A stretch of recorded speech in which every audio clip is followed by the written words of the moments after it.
آپ سے کہ امام حسین نے یہ عظیم قربانی کیوں دی تھی اور آپ اس قربانی کا کیا حق ادا کر رہے ہیں.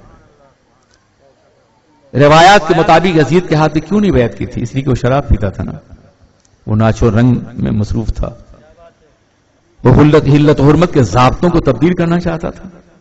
یہی باتیں ہیں نا.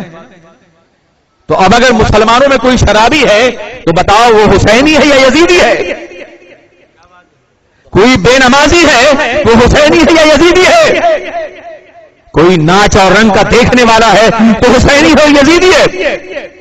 کوئی حرام اور حلال کی پرواہ نہیں کرتا تو وہ حسینی ہے یا یزیدی ہے؟ اے حسین کے نام پہ جمع ہونے والوں قسم کھاؤ کہ ہم حسینی بنیں گے، یزیدی نہیں بنیں گے. اس کے لیے تمہیں نماز پڑھنی ہوگی. حسین نے بچوں کی لاشیں دیکھ کے نماز پڑھی ہے، زینب نے بچوں کی لاشیں دیکھ کے نماز پڑھی ہے.